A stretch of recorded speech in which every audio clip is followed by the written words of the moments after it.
Para kanca DSK diantos pangrojongna kanggo nanjurna channel Radio DSK FM Official. Hatur nuhun.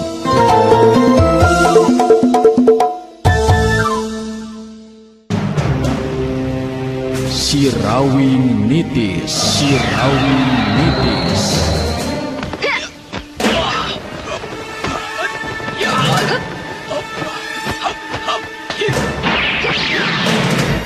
Sirawing nitis.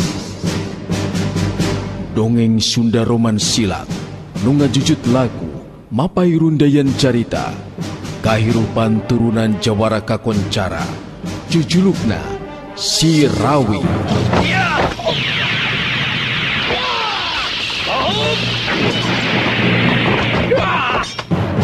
Kiwari Sirawing nitis.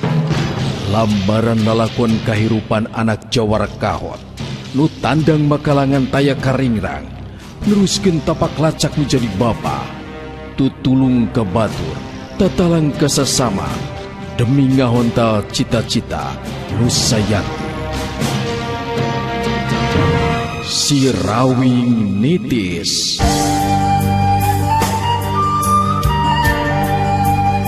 RMG Network midangkeun serial dongeng Sunda Sirawing nitis.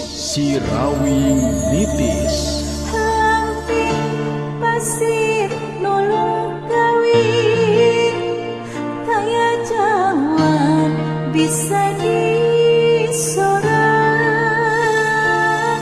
gunungna ngajegir tepat tilur manuk mapalang caang ngaberang. Sirawing nitis. Naskah Yasana Yat R. Panutur catur Mang Inoy. Pangreka sora Dery Sanjaya. Pangreka musik Rendika MG. Pangjejer gawe Dewi Miranti. Produser ajang Gita Noviana. Produksi RMG Record.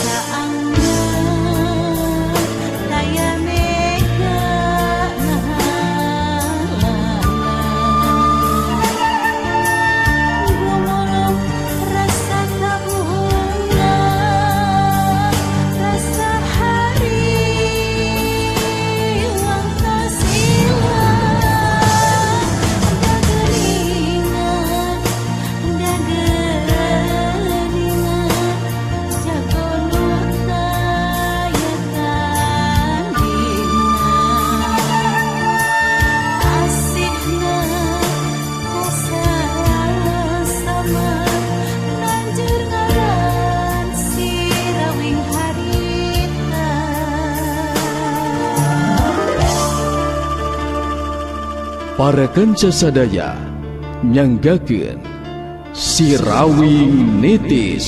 Sirawing nitis. Duta Suara Karawang 103,2 FM. Kibarajul tembong dina waktu harita nyerenge seuri pikeun dirina memang henteu ngarasa seber atawa risi nying hareupan lawan anu kumaha bae oge.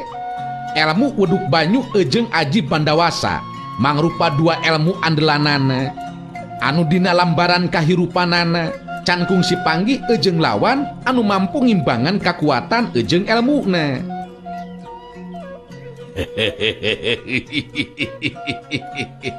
Henteu kudu salembang nu matak buru-buru datang ka dieu oge supaya tere beres ieu urusan. Sabab kula oge panasaran ieu teh hayang geura ijen jajaten ejeng Sirawing oge si topeng mayit pikeun ngayakinkeun ka kalangan kajawaraan yen si Barajul jago anu moal bisa gerak di pakalangan sanajan nying hareupan lawan anu kumaha bae oge. Laras anting maledogeun imutna ka Ki Barajul. Manehna memang kudu bisa melihat ejeng nyugemakeun Ki Barajul. Sabab iwal ti ka Ki Barajul ngagumantungkeun pangharepanana. memang abdi oge yakin Ki Barajul salira bakal mampu ngabinasakeun si Rawing katut satopeng mayit. Sanajan eta 2 jalma memang hebat elmuna, nanging salira tangtos bakal langkung punjul. Numawi dina ieu urusan memang kedah salira anu turun langsung Ki Barajul. Bukti Kang Guntara mageningan jelas teu mampu nyinghareupan jaka sinangling oge.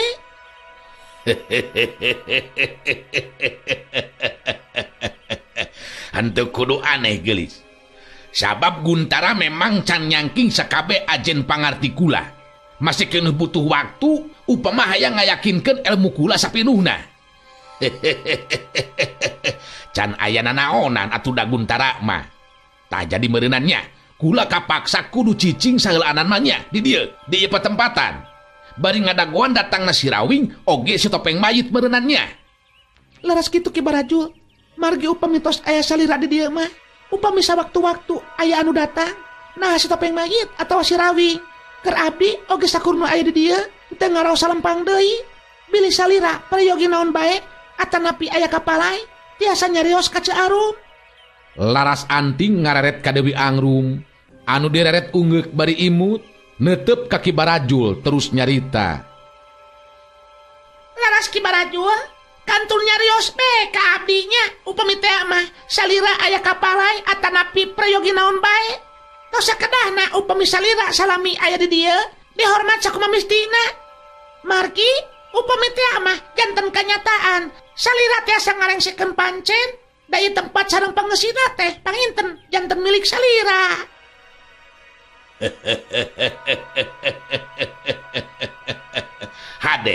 Hade ditarima ku kula panerimaan jeung perhatian ti Laras Anting oge Dewi Angrum. Terus terang kawilang hadiah anu leuwih teu nyugemakeun pikeun diri kula. Nu matak geus teu sabar ieu teh hayang geura bisa panggih jeung si Rawing atawa si topeng mayit ngarah buru-buru beres ieu urusan. Ki Barajul bangun anu yakin pisan kana kamampuhan dirina bakal bisa ngabinasakeun si Rawing jeung si topeng mayit. Laras Anting harita nyarita deui ditujukeun ka Ki Barajul. Muga be atuh salira Ki Barajul masing betah salami aya di dieu nya. Abdi gaduh kayakinan si topeng mayit atawa si Rawing pasti bakal datang ka ieu patempatan. Memang eta anu diharapkeun. Leuwih gancang datangna tangtu bakal leuwih gancang beres urusanana. Geus lila ngadenge ngaran si Rawing mah. Jadi kesempatan anu hade ye pikeun diri kula nya pikeun ngabuktikeun diri yen si Barajul leuwih hebat sarta leuwih punjul elmuna batan si Rawing jeung si topeng mayit. Ti mimiti poe eta Ki Barajul jeung Guntara tumetep di paguron topeng laras. Duanana karinganti kadatangan si Rawing atawa si topeng mayit. Rek saha bae eta mah anu datang ti heula. Jelas pikeun Ki Barajul mah geus sayaga diri pikeun ngalakukeun tindakanana luyu jeung kahayangna Laras Anting.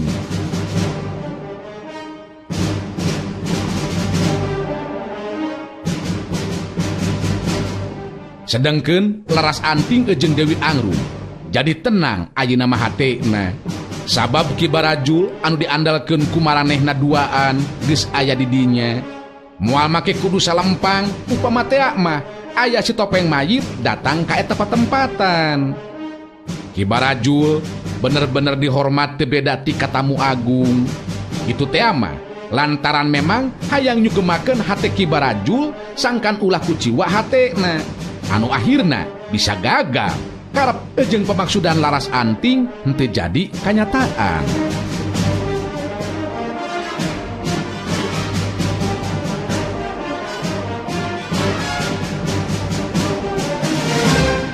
Di tempat sejen Duta Suara Karawang 103,2 FM.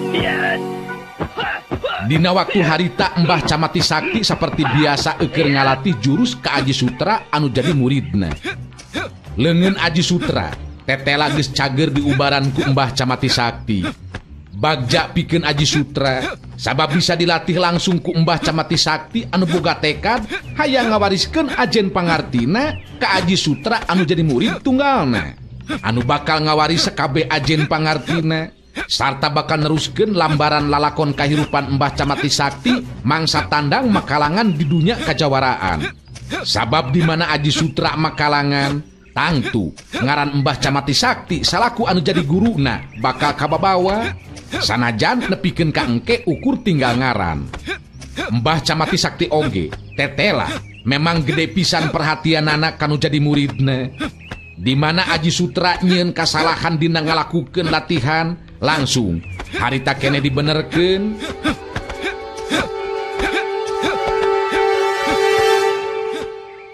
Saperti keayaan poe harita, Mbah Camati Sakti keur papatah ka Aji Sutra anu jadi muridna lantaran Aji Sutra ngalakukeun kasalahan dina gerakan.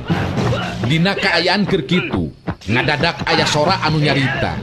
Jelas pisan sorana kadenge ku Mbah Camati Sakti jeung Aji Sutra, tapi jelemana can katingali duka teuing aya di mana.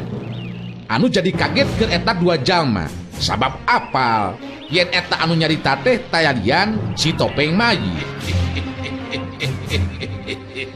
Bubuhantina ngajarkeun jurus anu moal aya gunana Camati Sakti. Mending keneh geus eureun nya teu kudu make jeung ngamuridkeun segala rupa. Geus waktuna memang kudu eureun lumaku dina ieu kahirupan. Geus teu kudu make hayang boga murid makalangan segala rupa Camati.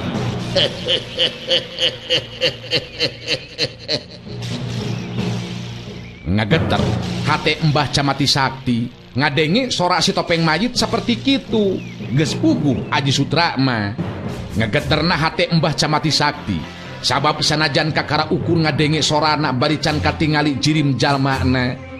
Harita Mbah Camati Sakti bisa ngarti tetela ajen pangartina si Topeng Mayit jadi leuwih ngaronjat deui dibandingkeun jeung waktu anu kaliwat. Mbah Camati Sakti jadi waspada. Moal samata-mata si Topeng Mayit aya datang kadinya, lamun eueuh kepentingan kadirina Mbah Camati Sakti. Aji Sutra ukur neuteup ka Mbah Camati Sakti anu jadi guruna bari terus ngomong lalaunan. Silakan Mbah, si Topeng Mayit geuningan. Tenang Sutra, tenang. Dewek sorangan teu ngarti rek naon si Topeng Mayit make jeung datang ka dieu segala rupanya. Mbah Camati Sakti terus nyarita dibarengan ku kakuatan tanaga lapisanana. Sorana ngageterkeun sabudeureun eta patempatan. Topeng Mayit, henteu kudu make ajang nyebutkan diri. Leuwih hade gandang datang sarta temungkeun diri Andika. Naon maksud kedatangan Andika ka ieu patempatan? Urang anu ukur bisa nyarita teu katawa jalmana. Si Camati Sakti moal make kudu siap ninggaleun Andika dolo. Mbah Camati Sakti jeung Aji Sutra harita nangtung ngarendeng ngadadak ditukangeun maranehna duaan aya sora anu ngabeletak siga regang garing anu katincak gancang duanana ngalieu ka tukang tapi ngan sakolepat aya anu ngajorelat meh henteu kanyahoan. Nyaho-nyaho si Topeng Mayit geus pancu nangtung di hareupeun Mbah Camati Sakti jeung Aji Sutra. Ngageter deui bae hate Mbah Camati Sakti. Gerakan si Topeng Mayit anu dumasar kana ilmu pangenteng badana bener-bener luar biasa. Kacepetan gerakna teu bisa kanyahoan ku Mbah Camati Sakti. Dua tetepan bantro si Topeng Mayit nyarita ditujukeun ka Mbah Camati Sakti, nyaritana di barung jeung seuri.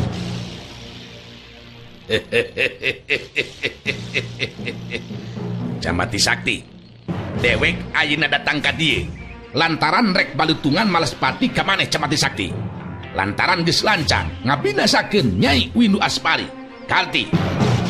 Mbah Camati Sakti kerung, kaget jeung bingung. Ngadenge si Topeng Mayit nyarita seperti kitu. Sabab keur manehna mah memang teu nyahoeun aya hubungan naon antara si Topeng Mayit jeung Nyai Windu Aspari. Topeng Mayit, montong wakan nyarita sangeunana sia. Dewek menang-menang anu ngabinasakeun si Nyai Windu Aspari. Tapi sakanyaho dewek eta jelema hubunganna naon ka jeung Andika sia.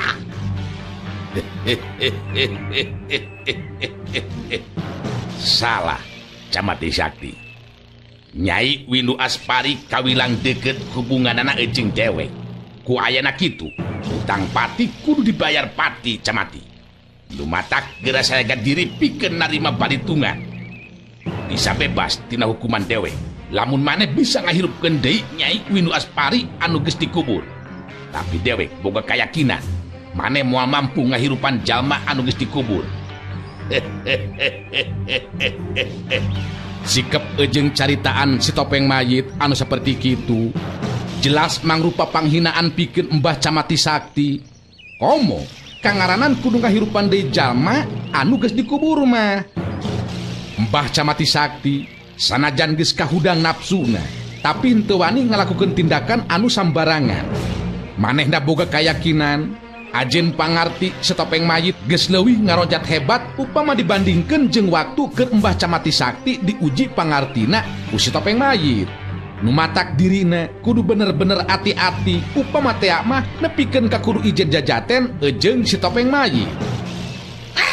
Topeng mayit, lamun memang kanyataan anak itu datangan Andi karek males pati lantaran si Windu Aspari aja kulegeun dewek kaya bayana. Si Camati Sakti mau make kulo mundur ke jati pekarangan si adalah. Mundur maneh Aji Sutra. Ieu urusan dewek ejeng si Camati. Ngan wayah nanya, guru maneh moalila deui hirupna. Jadi moalana diajar ilmu ti si Camati. Sabab dina poe ieu keneh bakal paragat nyawana. Mbah Camati Sakti puguh be jadi muncak amarahna.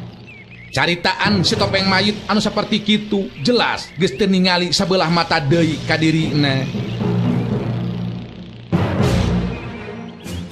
Aji Sutra mundur ka tukang, puguh memang sieun pisan ku si topeng mayit. Kapaksa kudu buru-buru mundur ngajauhan lantaran bisik kabalerangan. Sabab tarung anu bakal lumangsung kawilang tarung dina tahapan ilmu pinunjul. Dua jirim adu hareupan, Mbah Camati Sakti nenangkeun geteran hatena. Kanyataan anu bakal dising hareupan dina waktu harita memang di luar dugaan. Satadina mah manehna geus tenang, hirup duaan bebarengan ejeng Aji Sutra anu jadi muridna. Moal rek pipilueun deui kana urusan dunya luar.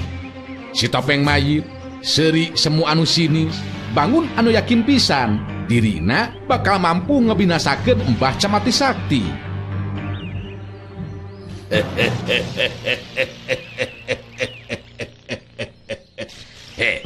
Camati Sakti, hayo geura sayaga diri, buktikeun kemampuan ilmu ejeng kakuatan maneh Camati.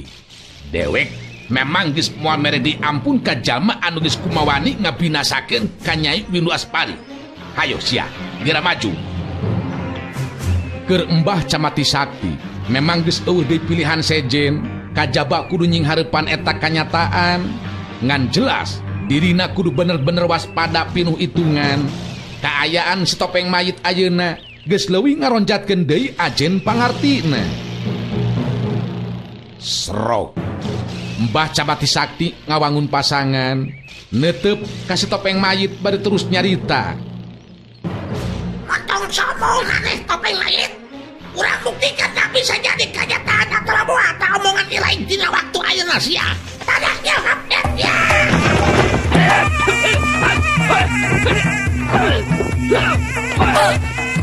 Mbah Camati Sakti geus teu hayang deui paloba-loba carita. Dina waktu harita ngagacel ngluncat maju narajang kanu jadi lawan.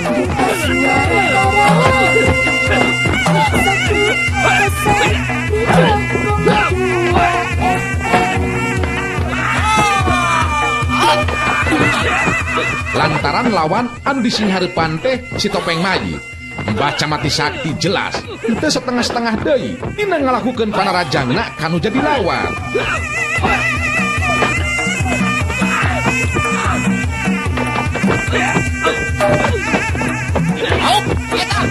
Tarung dina tahapan ilmu pinunjul lumangsung, Mbah Camati Sakti ngetrukeun sapinuhna ajen pangarti anu kacangking ku dirina.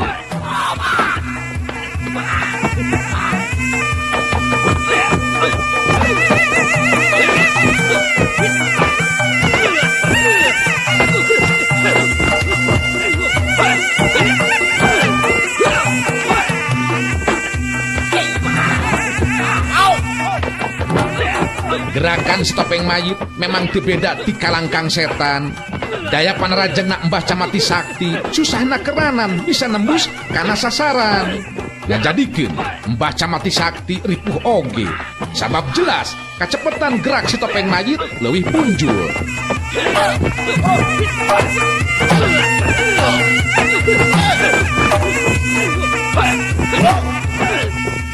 Aji Sutra ngebandungan lumangsungna anu tarung malah jadi lieu sabab meh teu bisa nuturkeun kecepatan gerakna si topeng mayit.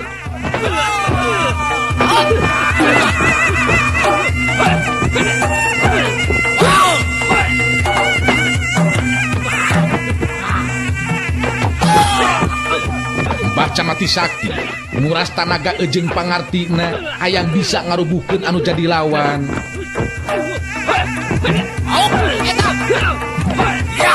Ayo lawan.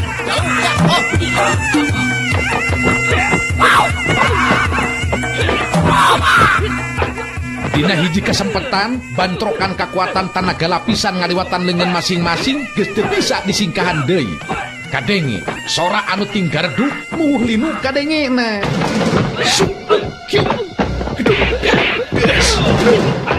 Bangkieu dalik deui.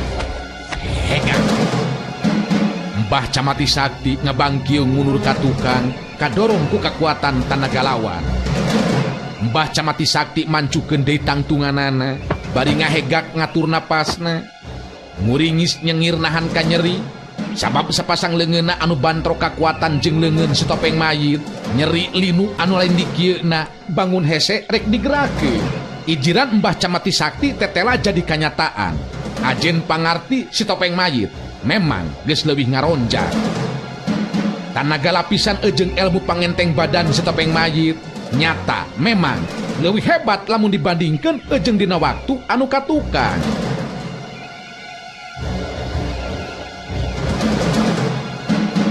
Mbah Camati Sakti neuteup kanu jadi lawan bari ngegerendeng ngomong sorangan. Gero ya jelema teh leuwih ngaronjak ilmu jeung kekuatan tanagana. Jeung nadoi make rek bela pati segala rupa ka Swinu Aspari. Naon hubunganna jeung Swinu Aspari? Ieu si topeng mayit teh nya bener-bener teu ngarti. Tapi aing henteu bisa terus mikirkeun anu kitu patut lah.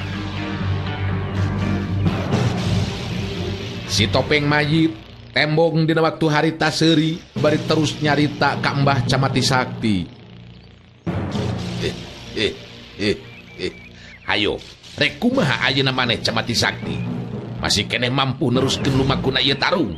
Masih keneh sanggup sarta aya keneh ilmu anu sejena? Coba maju deui lamun masih keneh panasaran. Ulah bakal sombong ilaing sia topeng mayit. Derekan rumah saya jajaten sia telo. Urang teruskan deh lumakun aya tarung sia. Awas ya.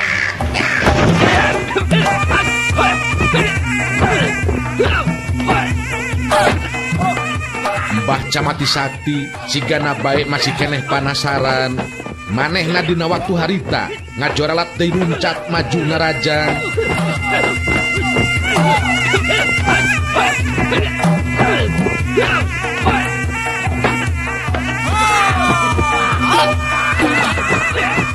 Tapi lain panarajang na Mbah Camati Sakti anu keuna kana sasaran. Malah panarajang si topeng mayit anu ngahantem kana anggota badana Mbah Camati Sakti.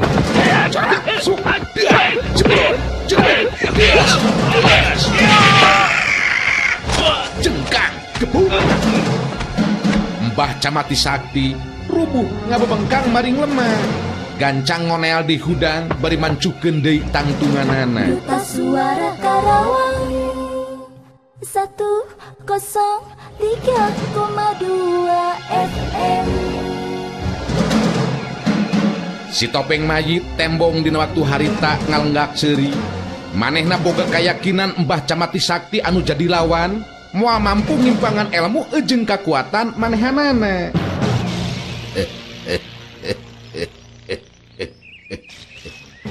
Coba, mana kemampuan maneh Camati? Pirakungan ukur sakitu kemampuan maneh teh. Hayo, maju deui Camati Sakti. Mbah Camati Sakti jadi nekat. Kangaranan tarung ngalawan si Topeng Mayit tangtu moal bisa menang ampun.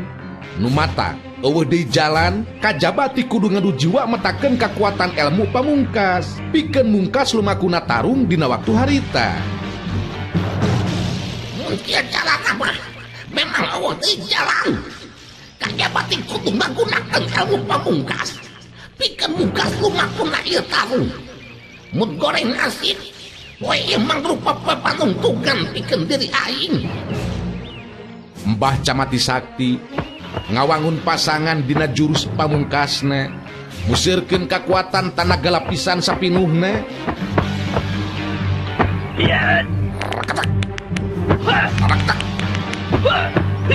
Tarak-tak.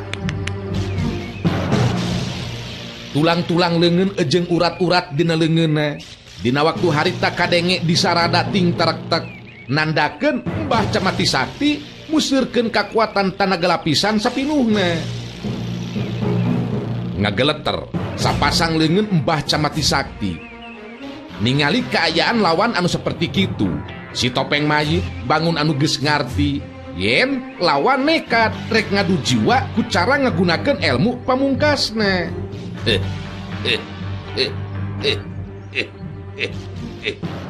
Maneh nekat akhirna Mbah Camati Sakti.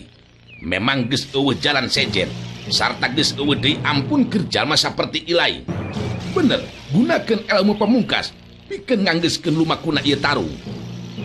Mbah Camati Sakti geus teu hayang papanjangan nyarita sigana teh. Sanggeusna ngarasa yakin museur kakuatan tanaga lapisan sapinuhna. Mbah Camati Sakti ngajorelat luncat, sorana muwuh ngegeterkeun sabudeureun eta patempatan.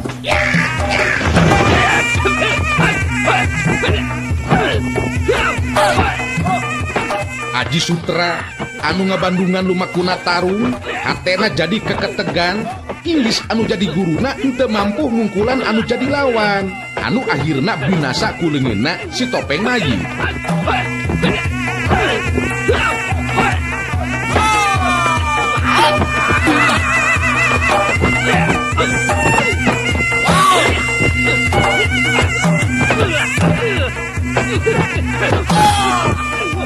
Naon anu disalempangkeun ku Aji Sutra tetela jadi kanyataan. Mbah Camati Sakti anu maju narajang dina kaayaan badan ngalayang harita dipapag ku si Topeng Mayit anu ngajorelat luncat, sarua ngalayang teu napak kana lemah. Dua bantrokan kakuatan tanaga lapisan dina ilmu pamungkas masing-masing. Dina waktu harita lumangsung kajadianana Mbah Camati Sakti awakna ngajengkang ngalayang ka tukang, tina bibirna nyebrot getih hirup lalambaran, ngagerok sorana panjang mangrupa sora panggerok anu panungtungan. Jengkang, layak, layak.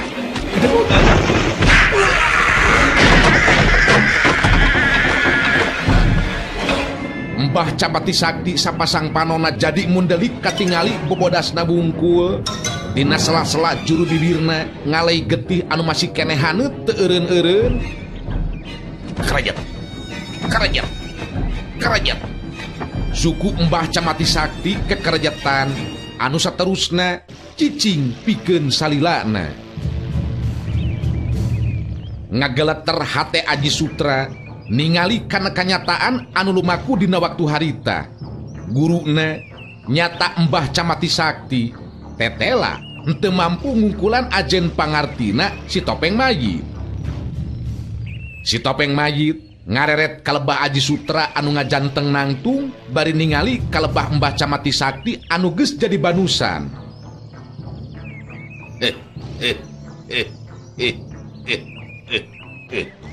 Bandungan kumaneh Aji Sutra. Si Camati Sakti memang kudu ajal binasa ku leungeun dewe. Bongan kasalahanana dina ngalakukeun tindakan. Kanyataan anu kudu ditarimakeun kumanehanana. Ngan bisi maneh boga karep hayang males pati. Ku dewek dibere waktu ejeng kasempetan pikeun neangan guru anu pinunjul elmuna. Di mana geus ngarasa yakin boga ilmu anu punjul di dagoan kadatanganana pikeun balitungan ejeng si Topeng Mayit. jeung kuburkeun sakumaha mistina guru maneh Aji Sutra. Ayeuna dewek bakal indit. Ya. Sorangan. Dos. Suara Karawang 103,2. Ngan sakilat jirin si topeng mayit geus leungit tina teutepan Aji Sutra anu harita henteu wani cumarita lantaran kasima ejeung sieun.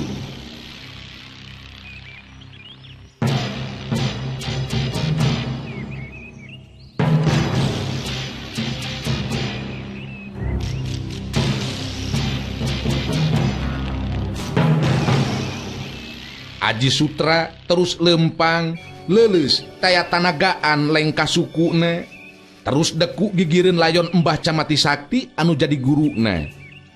Sanajan acan taunan bebarengan aya di dinya jeung Mbah Camati Sakti, tapi ku Aji Sutra mimiti karasa perhatian jeung kanyaah anu jadi guruna. Ayeuna ningali guruna geus jadi layon saperti kitu, Aji Sutra bener-bener jadi sedih jeung nalangsa hatena. Ngageleter bibir Aji Sutra waktu ngomong lalaunan, lir upama anu ditujukeun ka dirina sorangan. Nyaan, aing goreng milik jadi jelema teh.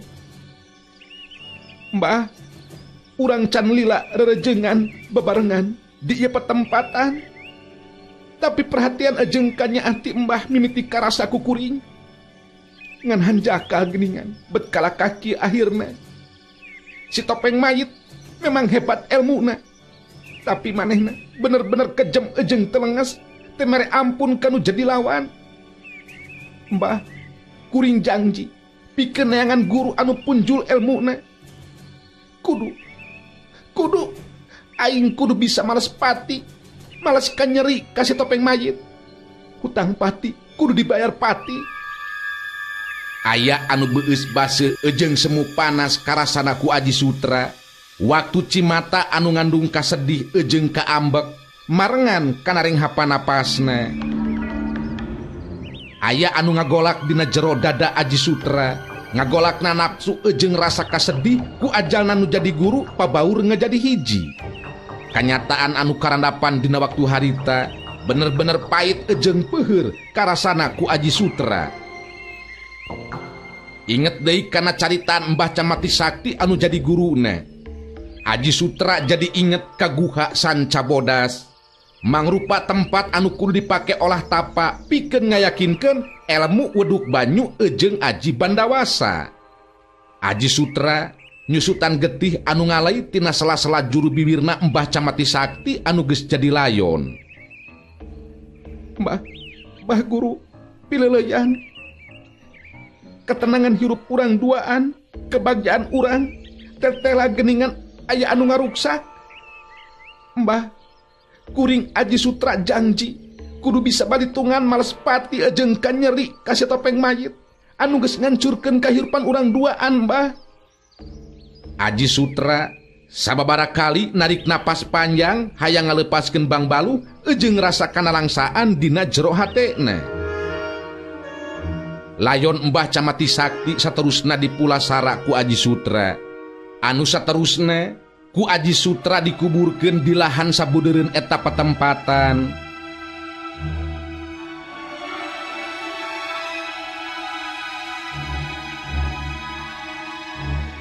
Gigireun gundukan taneuh beureum anu anyar keneh, Aji Sutra ngajanteng nangtung.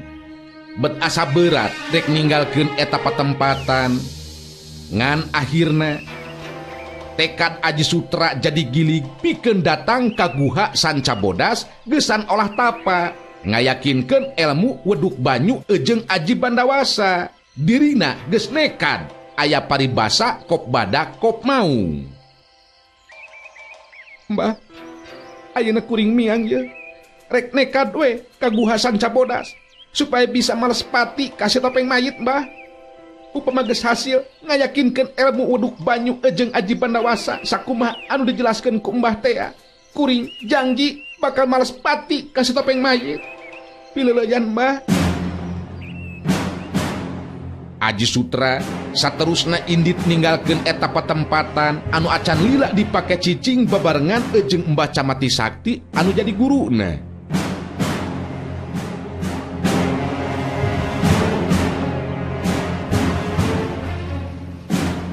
Sajoroning lempang hate Aji Sutra galecok ngomong sorangan.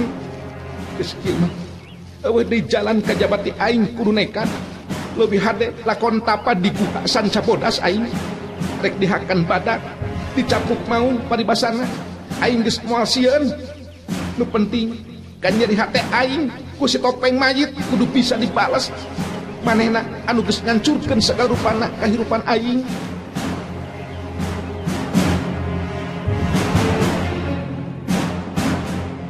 Aji Sutra memang geus gilig pikirna, gembleng hatena kudu bisa nyangking ajen pangarti anu bisa diandalkeun. Geusan engke dina waktuna bisa ngayakeun balitungan ejeung si topeng mayit.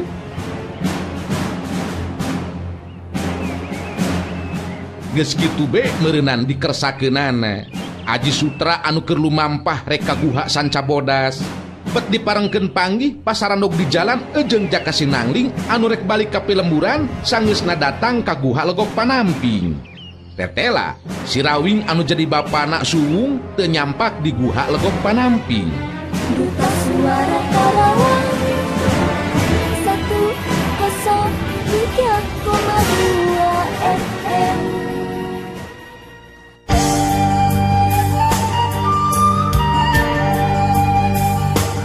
RMG Network rengse midangkeun serial dongeng Sunda Si Rawing Nitis. Si Rawing Nitis. Lamping pasir nolong kawin, taya jalan bisa disorang.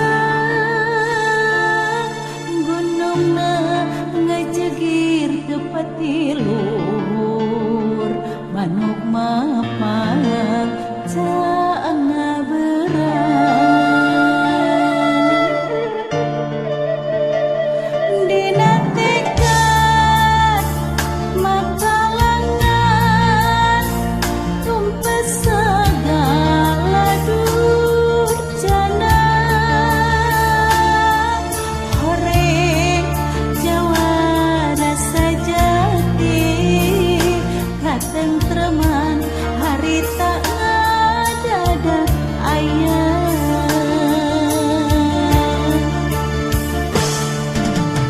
Si Rawing Nitis. Naskah Yasana Yat R, Panutur Catur Mang Inoy, Pangreka Sora Dery Sanjaya, Pangreka Musik Rendika MG, Pangjejer Gawe Dewi Miranti, Produser Ajang Gita Noviana, Produksi RMG Record.